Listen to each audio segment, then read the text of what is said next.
Now we begin. And indeed again, greetings unto you, beloved and holy friends. We come forth to abide with you. We come forth to abide with you through this, our beloved brother, in order to enjoin you yet again in this year of the way of knowing. Remember always that knowledge is perfectly certain. Knowledge is that which is unchanging, unchangeable, and unchanged forever.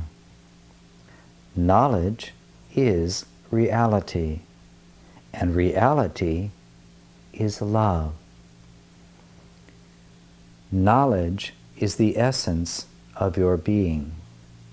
Knowledge, the essence of your soul. If anyone says unto you, I do not know, they are a liar and a hypocrite. Though I would not suggest that you use those terms in your communication with them, but rather, whether in your own life or in relationship with a friend, wherever doubt seems to arise in the mind, remember only this: this mind is not currently choosing reality. It must therefore be choosing something else. And the something else can only be that experience, that world of the ego. For we use the term ego to differentiate that state of awareness that is characterized by confusion wearing the mask of certainty. When anyone says unto you, I don't know, whenever the thought arises in your own mind, I don't know, rest assured that in that moment, that mind, your mind, is choosing to be other than what it is. And what is it then that you know? I and my Father are one. I am intimately connected with that very source from which has sprung forth all things. Because this is the truth, because it is the truth of your being, this means that for any situation that requires a decision, you have within yourself access to perfect knowledge. And perfect knowledge seeks to extend itself, and extension requires the realm of manifestation, the realm of form, the realm of individuation. Therefore, you, as a body and as a mind, abiding in space and time on a tiny planet, you are reality's decision to manifest itself in form, for no other reason than to extend its own nature. The happiness of the soul depends on its decision to extend only that which is loving.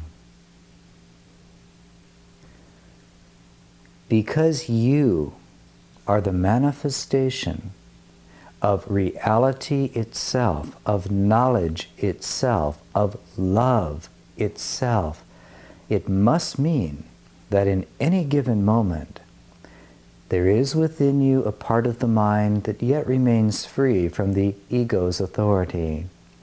That part in which there already abides perfect peace. That part of the mind in which there already abides perfect certainty, that part of the mind in which there already abides the willingness to extend love without attachment. There is already within you that part of the mind that can deliver up to you the answer for each decision, the answer that helps to extend love first into your own beingness and then through it. For you can only give what you first receive. And in your giving, your receiving is completed. Therefore, indeed, beloved friends, if you would look to see what the purpose of your life is, it is quite simple. Being only love, you can have no other purpose than to extend the treasure of your very self. Christ is God's only creation. Christ is that medium, if you will, through which the unfathomable, mysterious, beyond comprehension source that I have called Abba, and goes by many names, extends itself into the creation of temporary forms to reflect throughout the universe that which the universe itself is made of, where it comes from, what it is enveloped within, and that to which it eternally returns. Because you, like a wave into the ocean, have been birthed from that reality, emerging from that reality, you are one with it. Therefore you are Christ eternal. That is unchanging and unchangeable forever.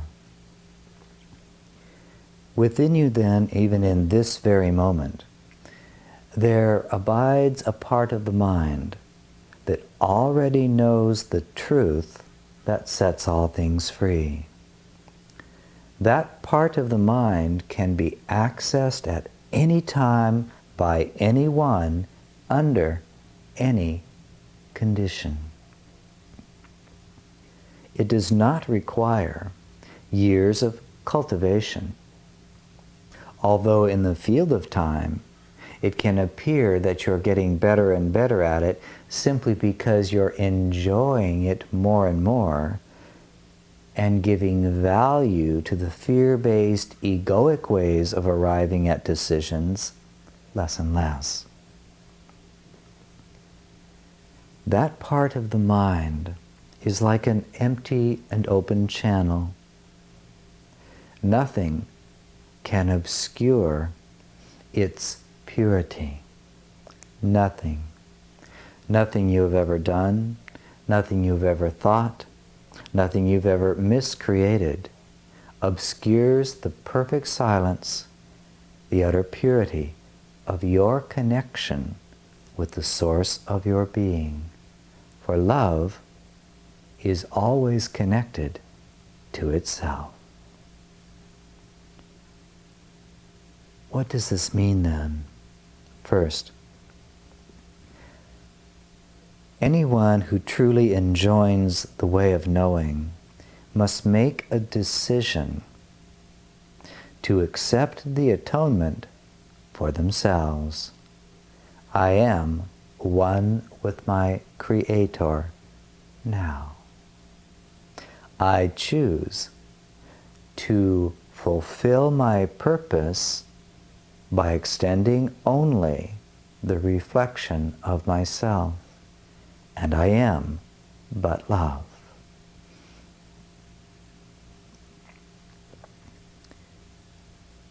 Secondly, anyone who would enjoin the way of knowing must also look and embrace the very fact that their attention is involved in the world of space and time, the world of the body itself. But in the way of knowing, The world of space and time is seen differently. Rather than as something that exists external to the mind itself, something which has a power over the mind itself, something that is therefore to be feared, something that one must be conformed to, the things of space and time are seen and embraced as that which is given of the Creator to the Son, to the daughter, in order to be utilized as devices for assisting Christ to extend love. Whether it be a pencil or a computer, or a trip to your grocery store, or a party in which you invite your friends to come and play, all things finally come to be seen as having only one purpose: the extension of love. Imagine a business person sitting down to negotiate the closing of a deal, who goes to that part of the mind that is sane and says, what price should I place upon this land that I am about to sell to this other corporation? And while his accountants and realtors have been telling him that the property is worth $1 million, he goes within, and the answer comes, ask only $250,000, and ask that another $300,000 be donated to such and such a charity. In your world, which is the world of insanity, the businessman would say, oh no, I can't do that. I cannot listen to that voice. But in the way of knowing, in the way of enlightenment, the businessman smiles and says exactly what was received. When the shock on the other person's face settles down, they will be quite happy to know that they've saved a lot of money, for in their world they think that the only way to have is to possess. But in the way of knowing and in the way of reality, the only way to have is to give. Now, you are like that businessman. You abide in the world in which the business of your reality is to extend only love.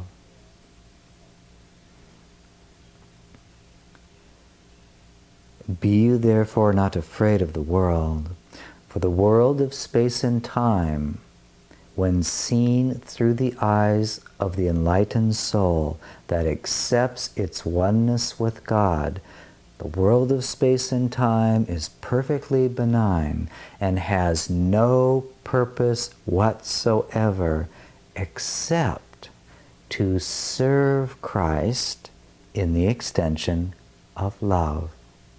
And this is why anyone who comes to answer only the voice for love miraculously finds that the universe comes to support that one in ways that the egoic mind can never understand.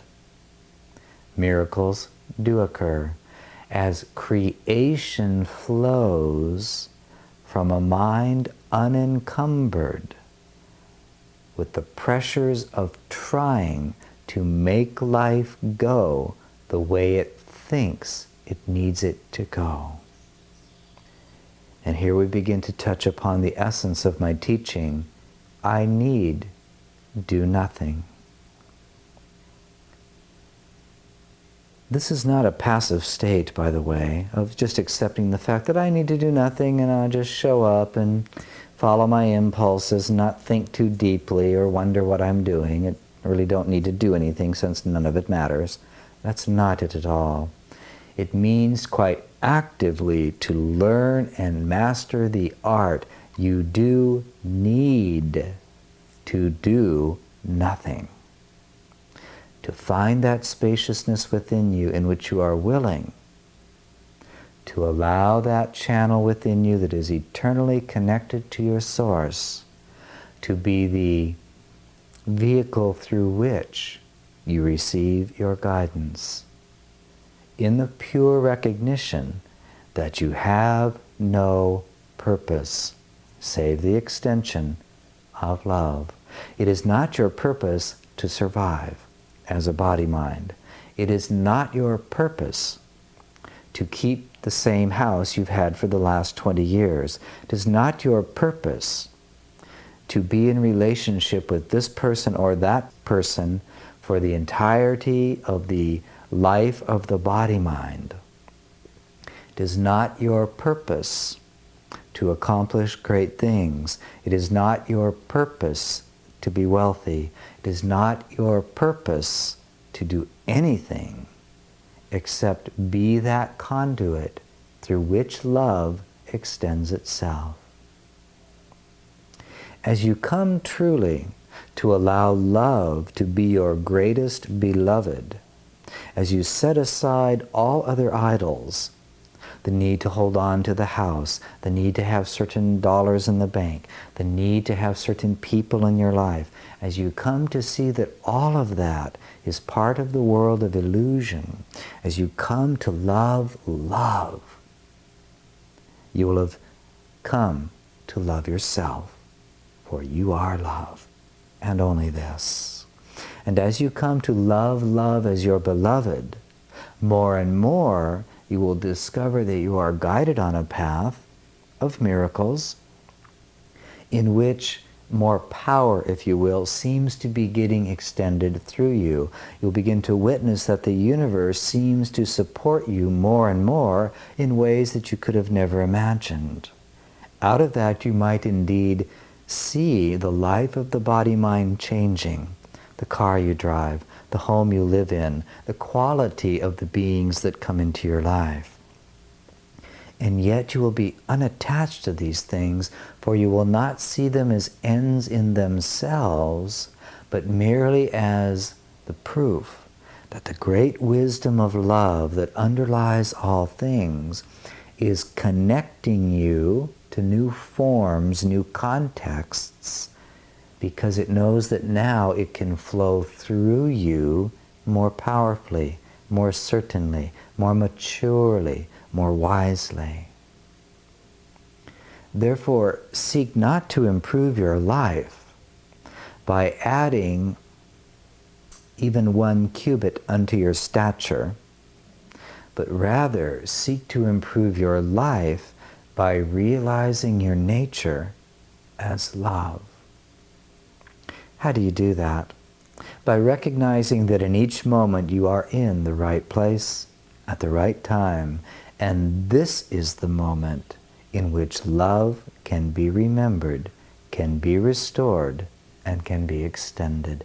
This is the moment in which you can decide to listen only to the voice within you that knows how to extend love. Beloved friends, in the way of knowing, the illusion that there is something to seek vanishes.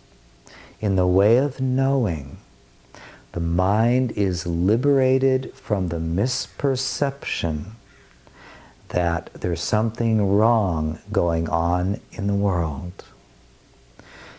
The mind is so liberated that it knows, as long as it chooses love, as long as it follows the mysterious quiet voice within its own heart, that the choices it makes, the decisions it embraces, the actions it takes, the thoughts that it thinks, cannot help but serve in the further awakening of everyone and everything.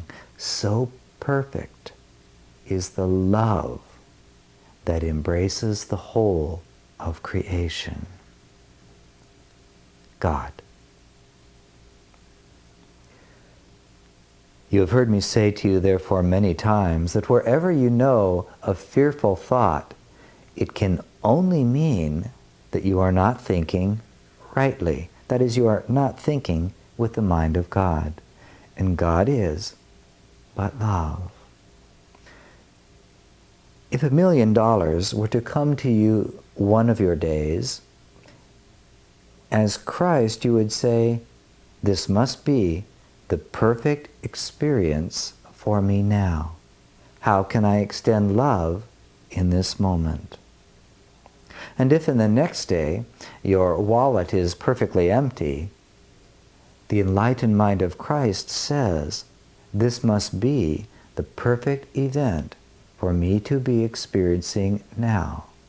How can I extend love in this moment? The changing can never be the source of peace. The world of form, whether dollars in a bank, houses, cars, people, friends, lovers, pets, plants, and all of the rest, the world of form in itself can never be the source of perfect freedom. These things arise and pass away and are like ephemeral shadows, wisps of foam dancing in an ocean.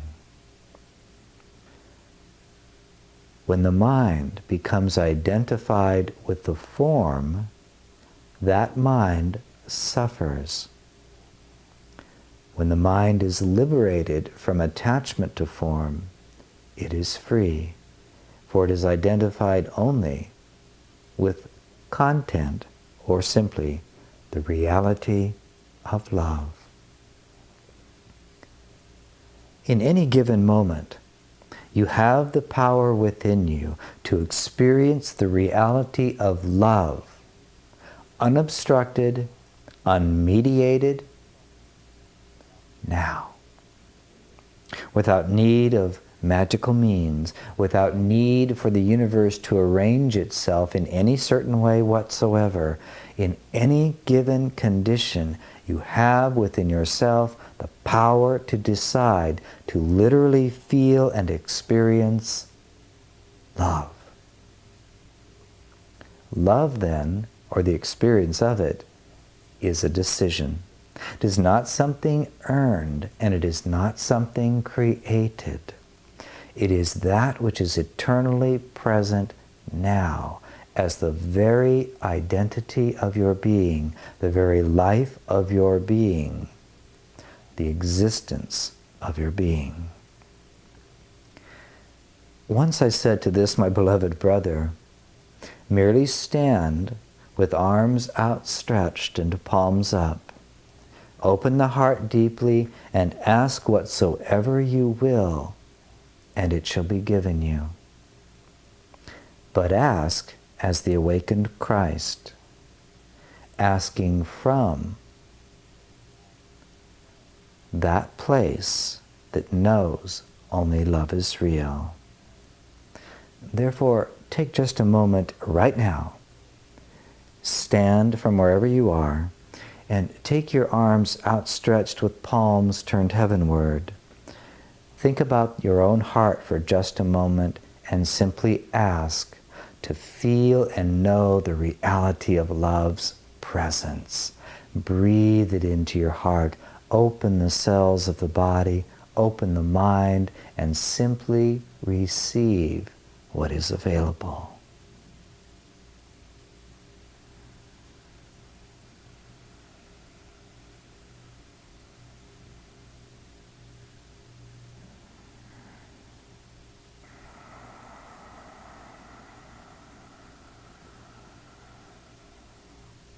Good. And now you can allow yourself to sit down again if you wish, or continue to stand. If you think you didn't get it, you're simply fooling yourself. It requires only this, and perhaps we should then give you this as a meditation to do in the way of knowing. Arise from your chairs, and at least once a day stand with your arms outstretched and the palms up and say simply, I open and receive the reality of love for myself now.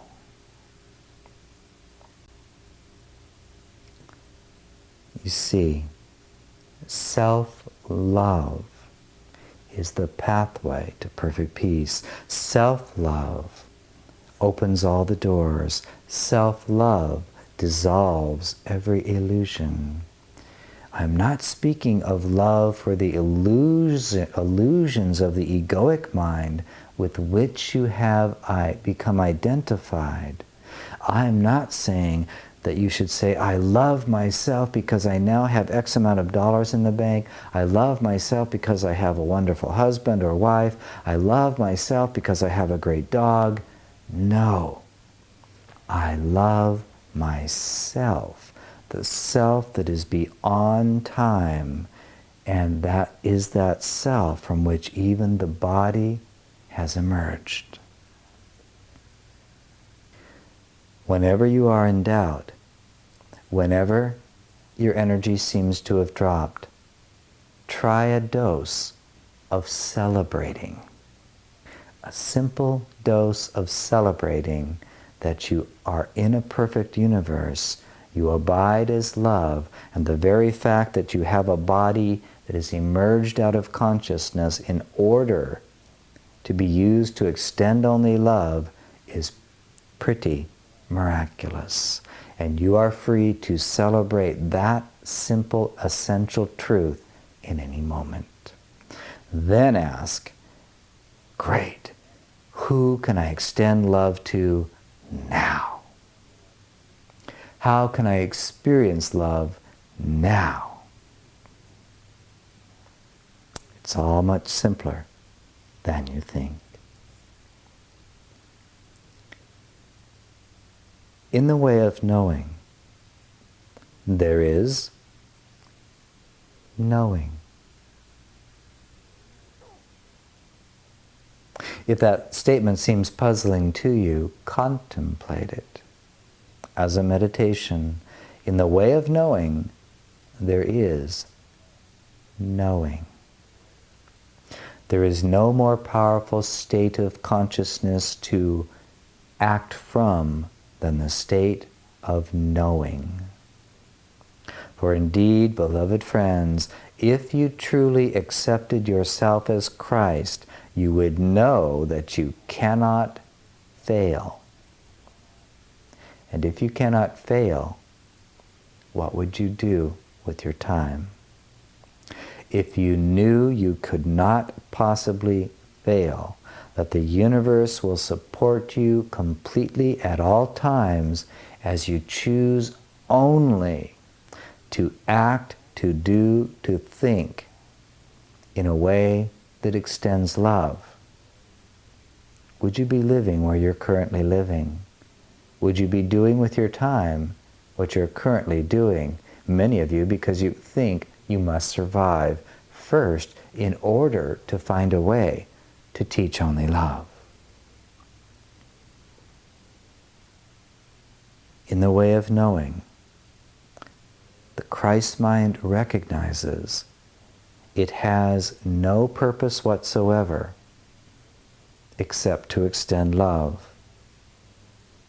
The body-mind need not survive more than the next moment.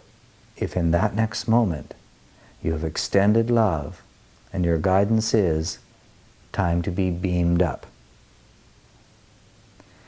Those that know that only love is real are not concerned with what they eat and what they drink. For these things come into the body and leave through the body. They are concerned only with whether or not that which they consume for the sake of the body was consumed in love. For love is what allows the transmutation of anything that comes into the physical system and allows it to be turned to that which supports the energetic wholeness of the physical system itself. It is far greater, by the way, to have what you call a bottle of scotch for breakfast in a state of total Christed love than it is to have 9,000 vitamins spread before you with one tiny little fearful thought. So, that's just an aside and something for you to think about. Or you see it as fear that causes you to be unable to digest what you place in the body of the emotions, or the body of the mind. It is what causes stress in the subtle system of the body, the emotional body, the mental body, the causal body, the subtle non-physical bodies. What causes the greatest problem is your refusal to digest what you've taken in. And just as food is a physical substance taken into the body, an experience of any kind is a food that has been called to the soul. Anything that arises that it cannot pass through you, through your willingness to embrace it with love, to feel it completely, will cause indigestion of the physical, emotional, mental, and causal beings, or bodies. Therefore, indeed, beloved friends, learn to digest all things in love. Learn to digest the traffic jam in love. Learn to digest the dying of a pet in love. Learn to digest an apple in love. Learn to digest a hurtful thought in love. Learn to digest a misperception that there's something wrong with the world around you with love. Transform all things by the power of your only reality. And now we would shift ever so slightly and ask you to join with us. For I want to ask of you, what is it that you have refused to digest in this one incarnation? Was it an unfairness bestowed upon you by your mother or father? Was it the bad break at the office in which you got passed up for a promotion? What is it in your life that remains undigested?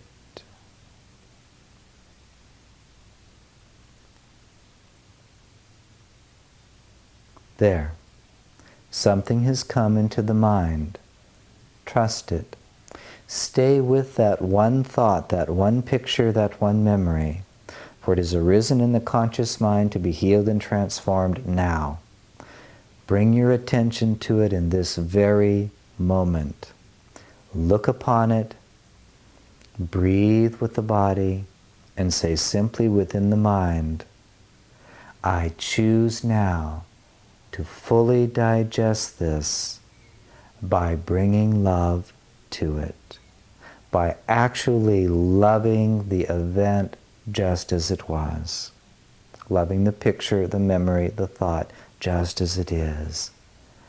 If you wish, again, stand with your arms out wide and palms turned heavenward and receive the love that transmutes all things.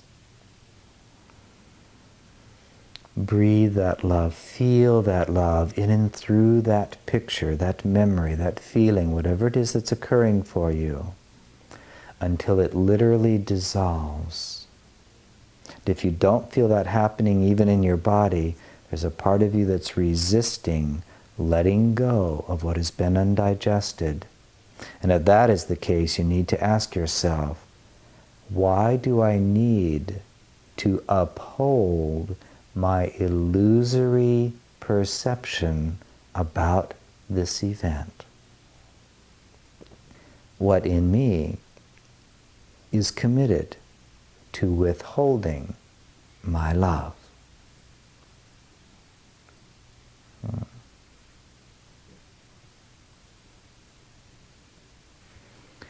If you wish, we would highly suggest that you spend some time each day asking the same question.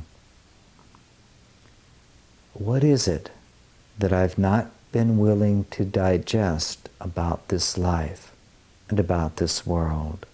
Where am I refusing to bring my love? Is it to your government? Is it to your internal revenue service?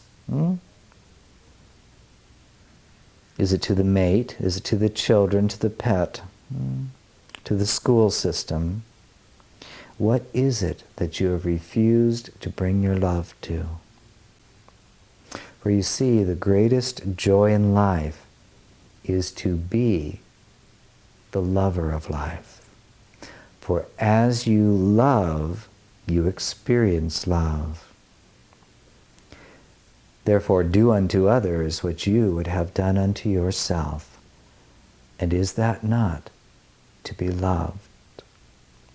And when you choose to love in any given moment, you are the one who gets to receive the benefits of love first. It is an immediate experience and it cannot be taken from you. You are free to juice yourself anytime you want by choosing only to love. In any given condition, you are the presence of that one to whom all power under heaven and earth has been given, not just to extend love as a duty, for it is not a duty, it is a pleasure. It is the supreme pleasure that can be experienced in the depth of any mind, whether you happen to be in the world of space and time or, like me, out of it. You are the one that can experience love and let your cup overflow. You are the one who can enjoy each and every moment regardless of the conditions, for the conditions are only the interpretations of the egoic mind. All events are neutral. They are there for you to love, that you might experience love. That's really how simple it is. It has always been that way, and it will never change. You are the lover. The world can be the reflection of your beloved. Let each moment then find you in the simple, quiet inner enjoyment that comes from the decision to love. To love the taking out of the garbage, to love the rain that hits the windows, to love the crying of the child, to love, to love, to love. Love embraces all things, allows all things, trusts all things, and therefore transcends all things. And that is the power that abides within you when you finally choose to be that one who knows. Look well then this day and seize this day. Beloved friends, where can you simply change your mind and bring love to something that you've been withdrawing love from? Well, I've got to go to the office. No, you don't. You are choosing to go to the office. You might as well love it. Where, oh beloved friends, are you being presented with opportunities to experience love coursing through every cell of your being this day? What can prevent you from experiencing love if it is not but your own decision? Or in the way of knowing, the liberated mind of Christ knows there is nothing outside me. And with that, peace be unto you always, O holy child of God. Amen.